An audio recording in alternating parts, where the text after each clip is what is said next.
7월 1일 말씀 묵상하겠습니다. 함께 기도하겠습니다.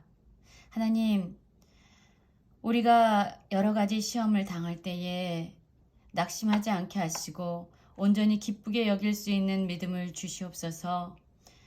시련 가운데서 하나님의 성품인 인내를 빚어내게 하시고 또한 하나님의 성품으로 온전히 세워지게 하여 주시옵소서. 예수님 이름으로 기도했습니다. 아멘.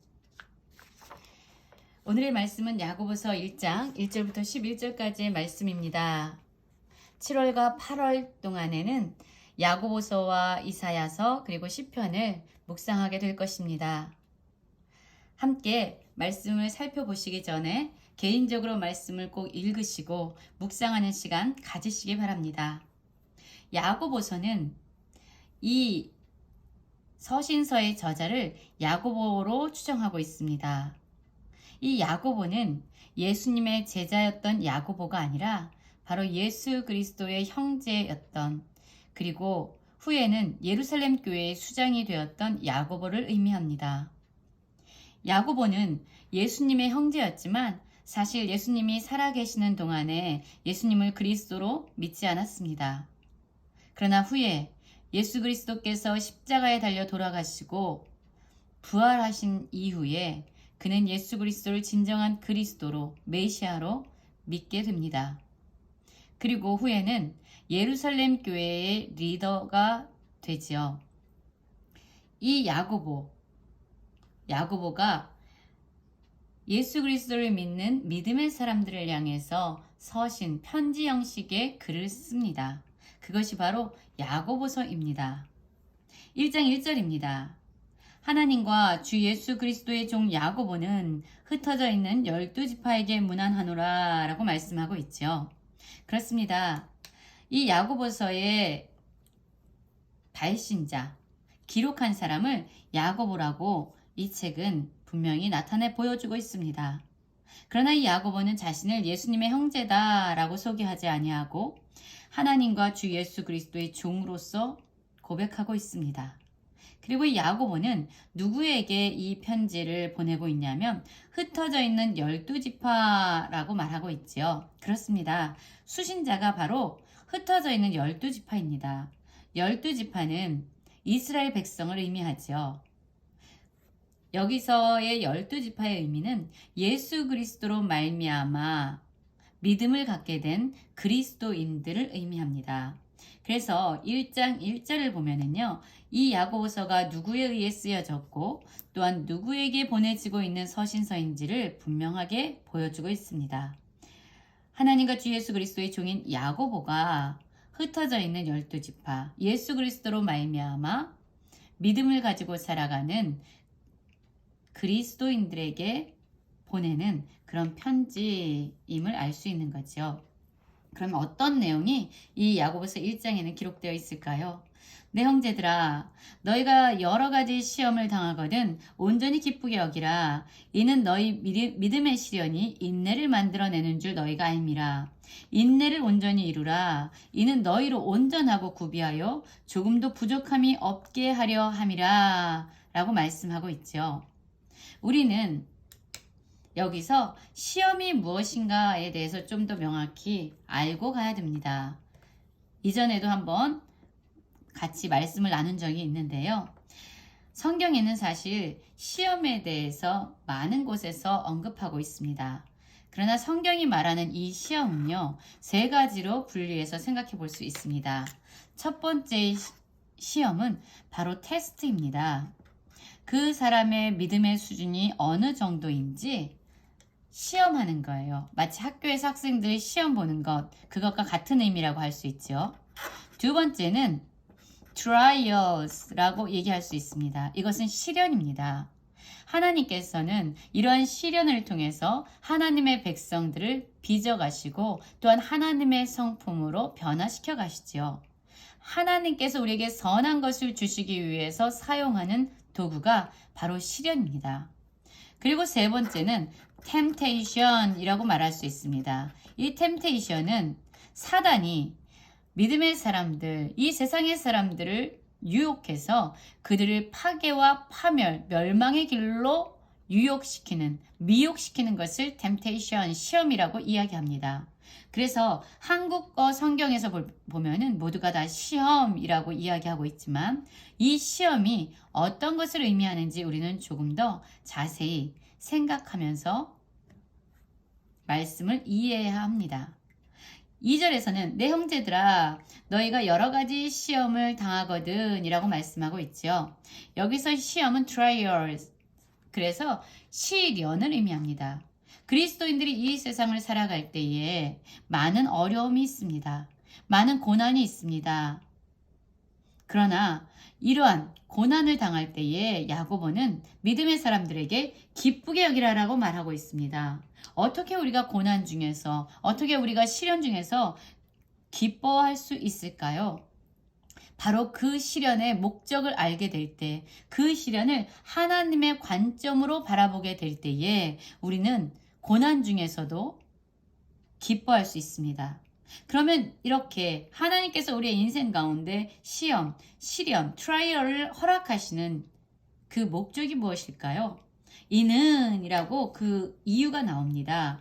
이는 너희 믿음의 시련이 인내를 만들어내는 줄을 너희가 알미라. 인내를 온전히 이루라.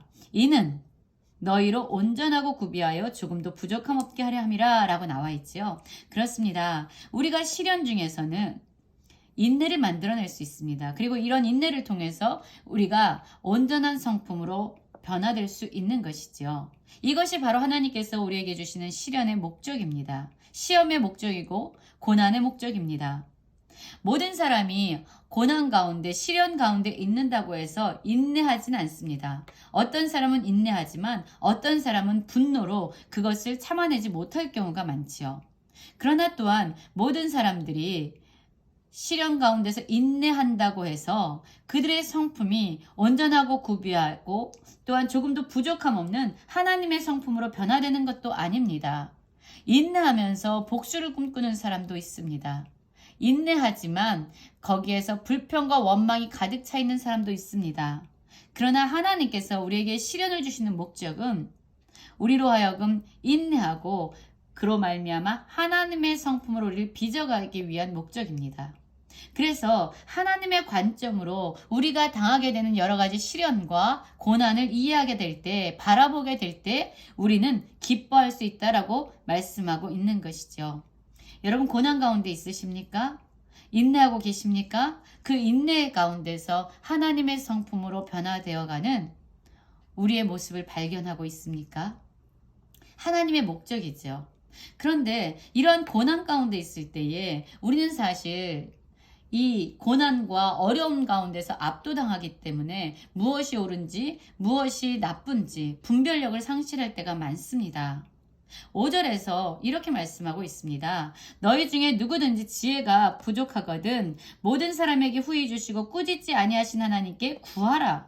그리하면 주시리라. 오직 믿음으로 구하고 조금도 의심하지 말라. 의심하는 자는 마치 바람에 밀려 요동하는 바닷물결 같으니 이런 사람은 무엇이든지 주께 얻기를 생각하지 말라라고 말씀하고 있습니다. 우리가 이런 시련과 고난 가운데 있을 때에 기뻐하면서 하나님의 목적으로 이 시련을 바라보면서 마치 풀무불에서 금이 연단되어지고 은이 연단돼서 정금으로 변화되는 것처럼 우리의 성품에 불순물을 다 제거하고 하나님의 온전한 성품으로 우리를 바꾸어 가실 것이다 라고 믿으며 기쁨으로 살아가면 되지만 혹시 우리 중에서 이런 고난 가운데서 분별력을 상실하고 무엇이 옳은지 알지 못하거든 이 야고보는 우리에게 지혜가 부족하거든 하나님께 구하라 라고 말하고 있습니다.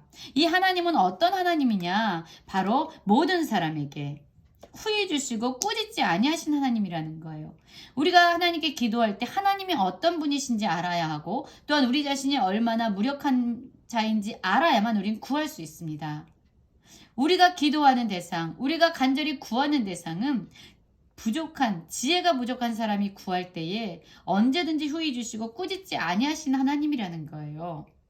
그래서 이 하나님이 어떤 분이신지 알고 오직 믿음으로 구하라라고 말하고 있습니다. 의심하지 말라라고 이야기하고 있어요. 하나님은 후회 주시고 꾸짖지 아니하시는 분이고 우리가 구하면 하나님께서는 주신다라는 그 믿음으로 하나님께 구하라고 말합니다. 그러나 의심하면서 구하지 않는 사람이 있죠. 또한 의심하면서 구하는 사람도 있습니다. 어떤 사람은 믿는다고 하지만 구하지 않는 사람도 있죠. 이런 사람들은 무엇이든지 주께 얻기를 생각하지 말라라고 이야기하면서 하나님이 어떠한 분이신지 분명히 믿고 구하라 라고 우리를 도전하고 있습니다. 9절입니다. 낮은 형제는 자기의 높음을 자랑하고 부한 자는 자기의 낮아짐을 자랑할지니 이는 그가 풀의 꽃과 같이 지나감이라. 해가 돋고 뜨거운 바람이 불어 풀이 말리면 꽃이 떨어져 그 모양의 아름다움이 없어지나니 부한 자도 그 행하는 일에 이와 같이 세잔하리라 라고 말하고 있습니다. 사실 이 야고보 당시에는요, 여러 가지 그리스도인들이 어려움을 당하고 있습니다. 교회 안에서는 가난한 자와 부자들의 차별의 문제가 있었고요. 또한 언어의 문제가 있었어요. 그래서 후에는 혀에 대해서 야고보가 또한 말을 하게 됩니다. 그뿐만 아니라 믿음은 있다면서 행하지 않는 사람들, 그런 사람들의 문제도 있었습니다.